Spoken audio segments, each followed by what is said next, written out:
First and foremost, I believe that any salesperson has to be a passion driven. If there is no passion, no belief in yourself and the product that you are handling, I think most of things won't work out for you.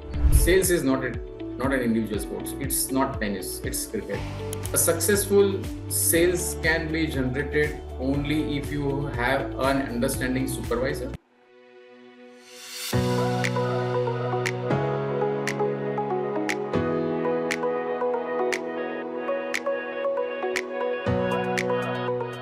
Hello, everyone, and welcome to FaceTime with Leaders, a podcast series by Directors Institute World Council of Directors. I'm Tanay All, and today we have the privilege of speaking with a remarkable leader in sales and business development whose expertise spans over 21 years in the industrial safety and surveillance sectors. As the current technical director at Samco Technologies, he continues to bring his expertise and leadership to new challenges. With a track record of securing major contracts and fostering strategic partnerships, he exemplifies innovation and dedication in his field. It's my pleasure to introduce Mr. Tejas Pandya.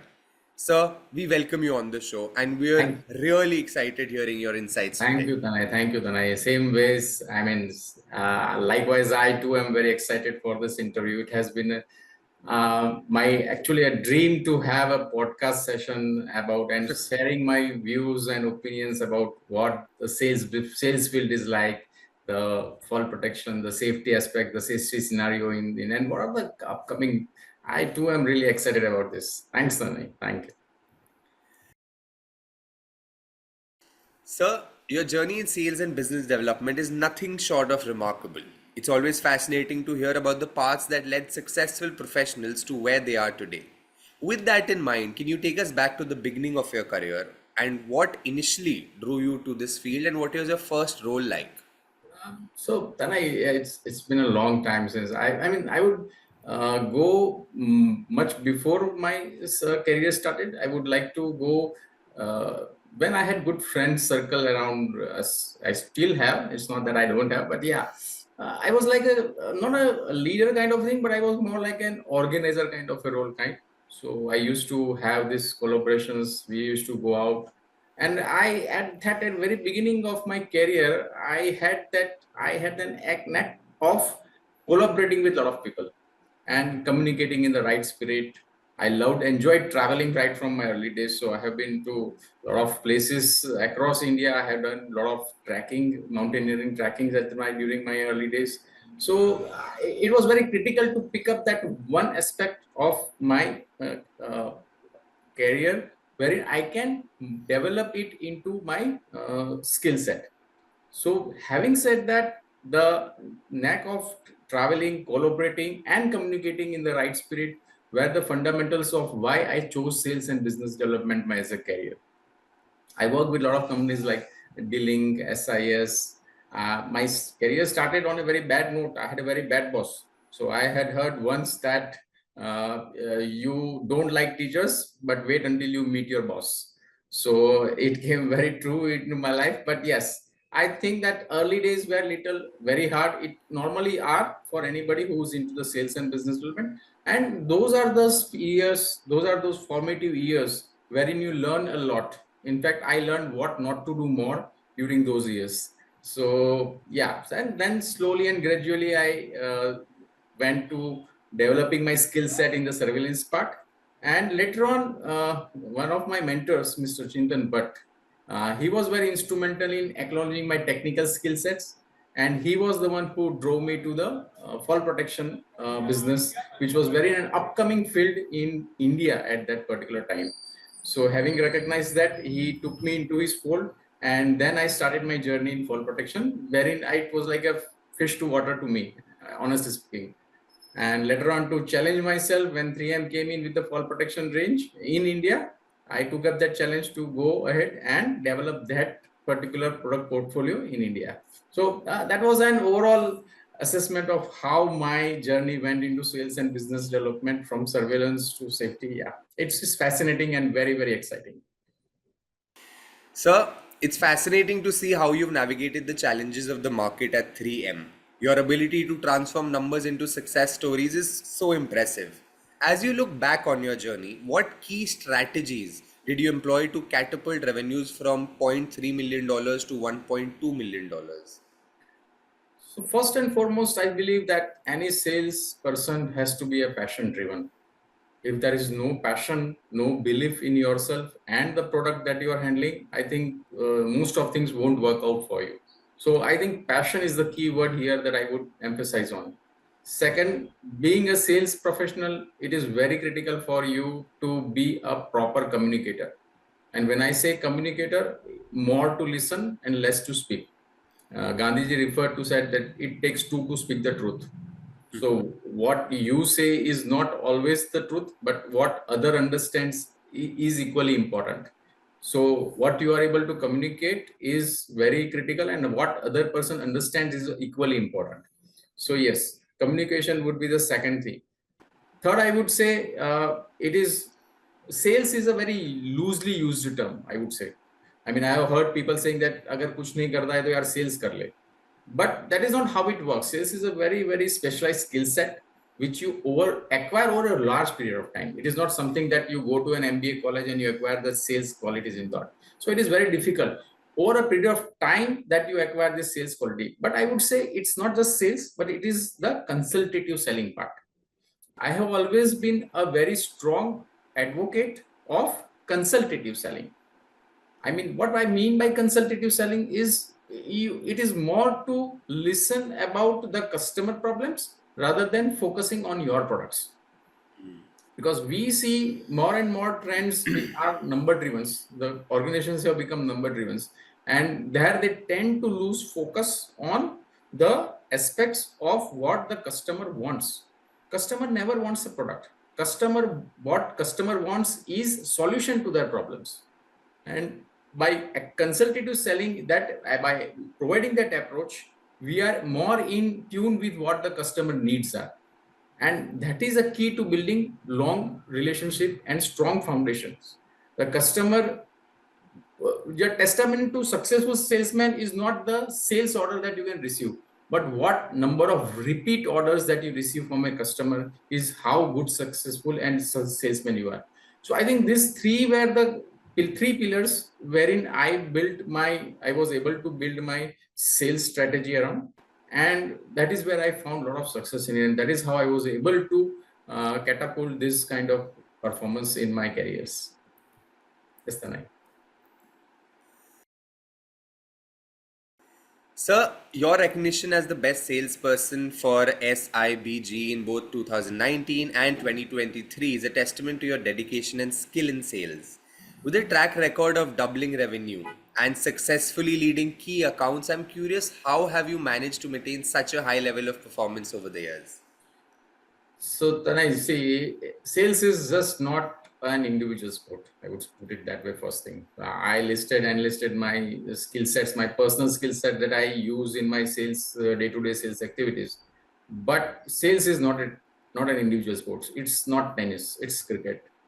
So it is more about collaborating, understanding each other. So a successful sales can be generated only if you have an understanding supervisor and a right set of team below you who are in tune with what your requirements are when you are in the field. I was very fortunate in 3M. 3M has this good atmosphere, very pleasant atmosphere of collaboration and innovation, where your ideas are really taken into account and are implemented into the field. So I was very fortunate to have Mr. Miresh as my mentor there, and he was the one who who initiated new ideas, who encouraged me to come up with ideas, and then he would ask the management to implement the same.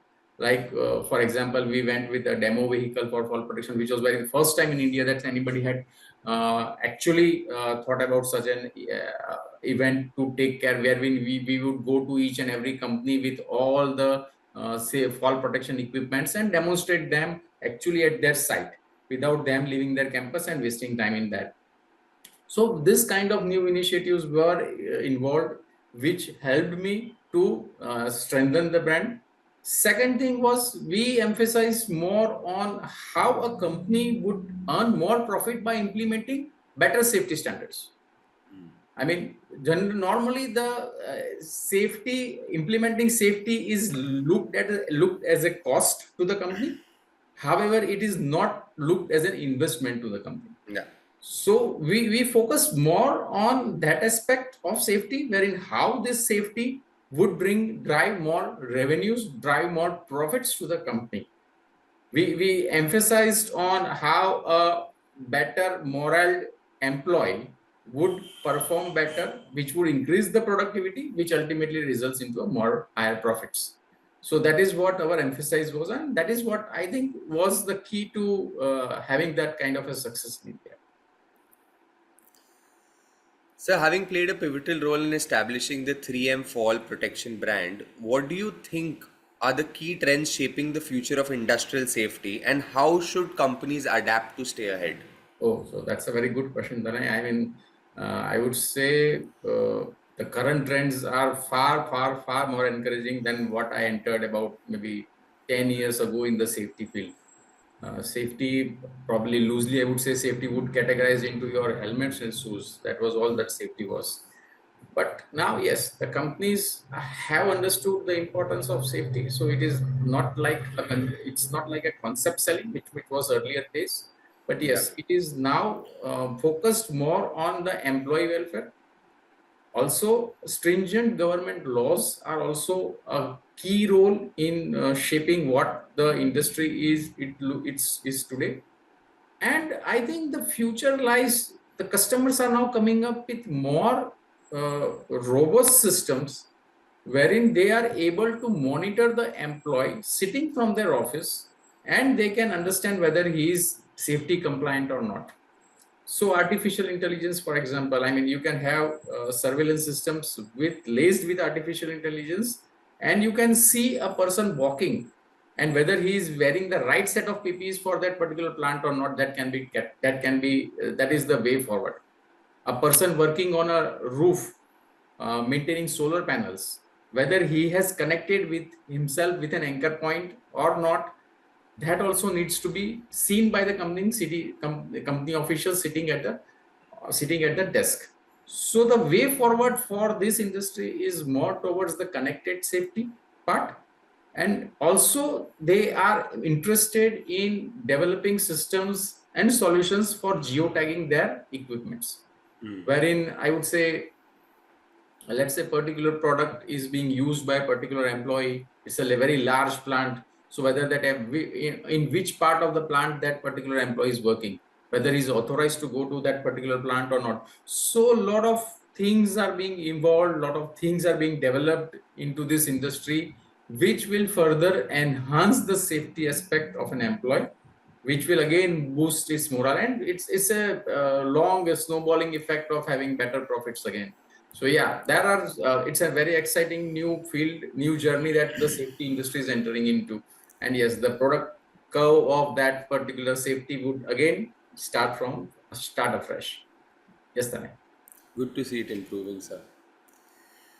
So, given your extensive experience managing large-scale projects and securing key accounts, what do you consider the most critical aspects of risk management in the industrial safety sector, and how have you approached mitigating these risks in your project?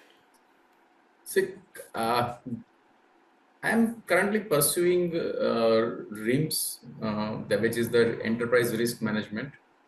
Though it encompasses the overall risk scenario of an enterprise. However, if I just consolidate it to the safety aspect, oversight of many things in industry is the result of what we see today. A lot of accidents and deaths, probably. Unfortunately, it is the hard fact.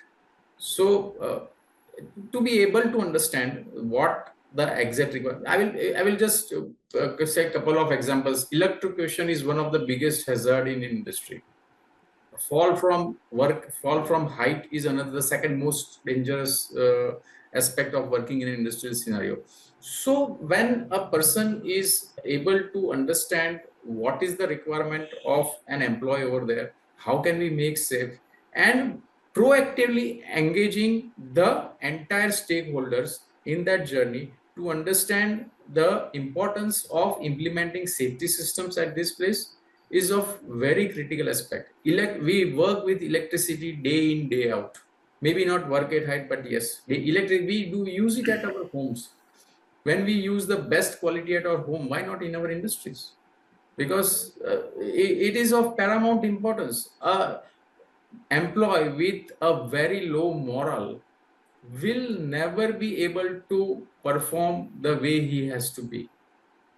And if the morals are high, and those morals can be boosted by implementing, giving them the right set of safety standards.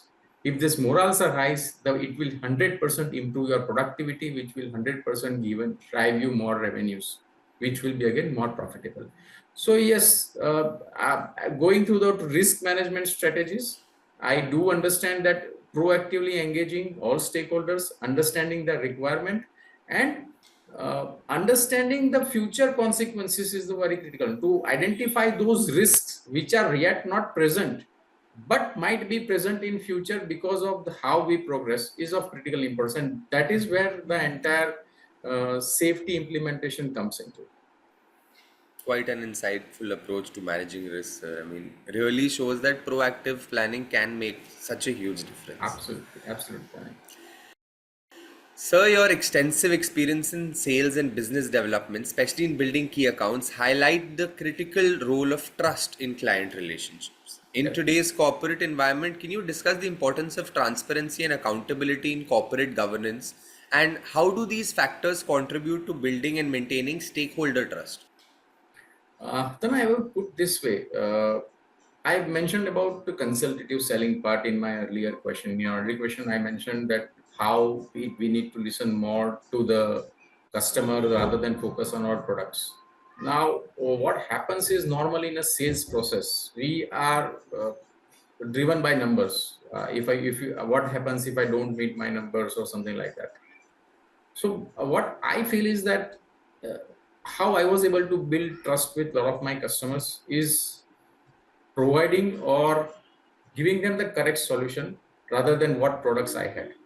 So let us say if they particularly required one particular product which I did not have in my bag, I would say no to the customer rather than providing them with a product which did not suit their requirements. And that is how I was able to build my trust all through my journey, because then that customer had that faith in me that if I ask something from Tejas, he would come up with a correct solution, and if he doesn't have, he would advise me to reach out to somebody who has that.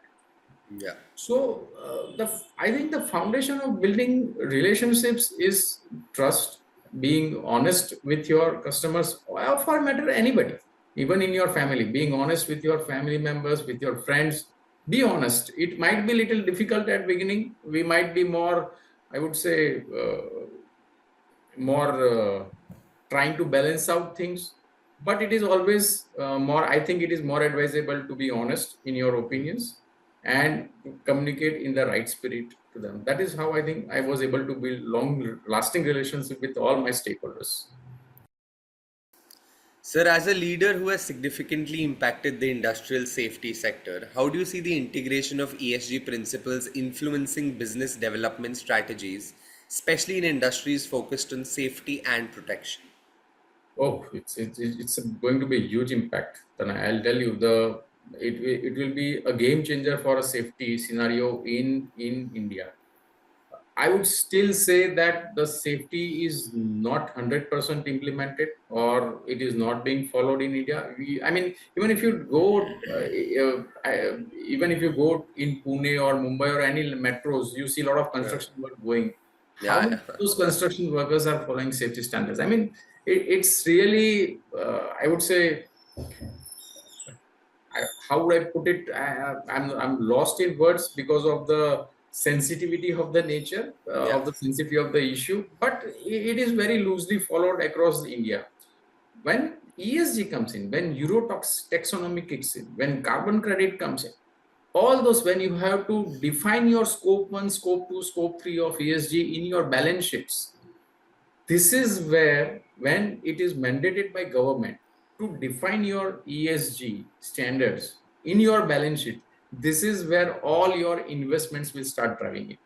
And let me put you all that that HSC department, we call it in industry, that is health, safety, and environment. That will be completely gone, and it will be replaced by an ESG department. Yeah. And safety will be a small subset of ESG. But since ESG is a mandated, a government mandated, it is followed world over, and that is what will drive investments to your company. Safety will be the key beneficiary in this entire process. Yeah. Because to implement ESG, you will need to have robust safety standards, robust safety practices in your companies, which will drive more investments, more investors to your company. And that is why I'm very excited when does this Euro taxonomy kicks in, when this ESGs are implemented across globe. And yes, I am looking forward to that period again, so that more safety standards are followed. There is a more better morale for the company. And yeah, I mean, I have seen so many deaths happening in a company because of not being proactive member of or advocate of safety.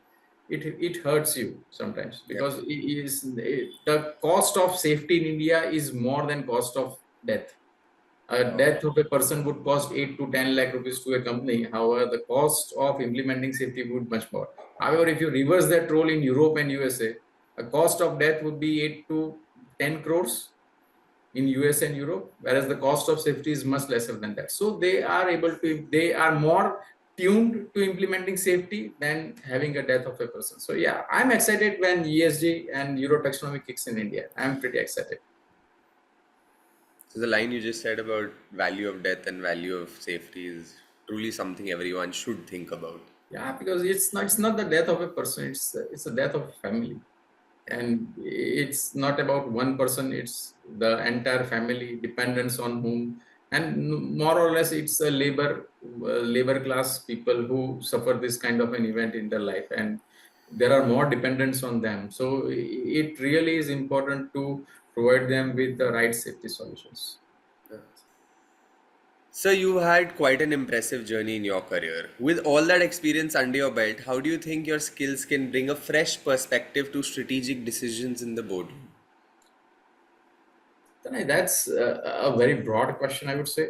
Very difficult to summarize it in. I mean, you are asking me to summarize the entire 23-year journey in maybe next couple of minutes.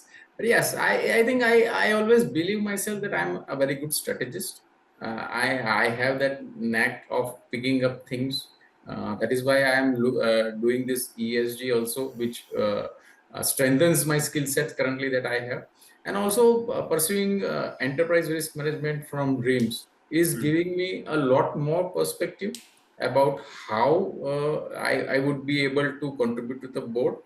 Having said that, I feel all those decisions in a boardroom are more driven towards profit. And in my entire journey, I have been to so many different industries, so many different industrial sectors, wherein I have witnessed so many, I would say, manufacturing processes, different kinds of people, which have added to my perspective of how a company should function. And that my particular skill of converting a particular aspect of safety, like for example a safety, into how it would be able to drive profits to the company, is what I believe will be my biggest contribution in the boardroom. Because ultimately, let's be honest, it's the profits that drive a company. Losses will shut down the companies. So, as a respected boardroom member, I think my first aim would be to see how the profits are driven in a company, vis-a-vis how a particular event in a company or a decision for a particular event we will be able to drive more profits out of it. So yes, that would be my single biggest contribution. Lovely. So, as we wrap up our conversation today, it's clear that your journey has been filled with valuable experiences. Looking at your time with Directors Institute, what would you say has been the most significant insight you've gained that you believe will truly benefit your career moving forward? Directors Institute has been very much instrumental. See, I have basically know about safety, I know about sales and business development, but I knew nothing about company laws, to be honest. Yeah. So when I started my journey a couple of months back with Directors Institute, I came across so many different aspects of company laws, which I believe are not 100% implemented, but are very much needed, are the need of the hour, to see that the transparency in the corporate governance is still very much missing. However, this company laws, if implemented correctly, will drive you in those transparencies, and India will be put up in a better perspective, in a better light across the world. So that was a very, very insightful session that I had 2 months with Directors Institute, and I'm very thankful to all the team members. The entire software. I mean, I would not say software, but the communication media, online communication media, is very interactive, and it doesn't feel like you are being bothered too much, or it's too much of a load on you while you are working. You are a working professional, so you need to find time out of that. But yes, the design of the entire Directors Institute learning management system is fantastic. I mean, kudos to all the team members, and I really, really thank to have been be associated with Directors Institute, and I recommend everyone to at least go ahead, do some sort of course, so that you are being enlightened and you are able to understand what this company laws and every other aspect of companies are. Thank you very much. I want to extend my heartfelt thanks for the valuable insights you've shared with us, sir, today. Your impressive journey in sales and business development, along with your commitment to fostering innovation, truly highlights the impact on the industry. I have no doubt that your experiences will inspire many aspiring professionals looking to carve their path in this field. Thank you once again for sharing your time and being a part on FaceTime with Leaders, sir. It's been a privilege. Yeah, thank you, Tanay. I'm glad that I was part of this conversation. I was looking forward to it from a long time. I'm excited to share my experiences. I hope I'm able to contribute to some level of knowledge and understanding to others who will be part of this podcast. And I'm very much thankful. Thank you, Tanay. Thank you very much. Thank you, sir. Have a great day. Have a great day. Thank you. We look forward to sharing some inspiring stories and insights from exceptional leaders in our next session. Until then, keep pushing boundaries and enjoy every step of your journey.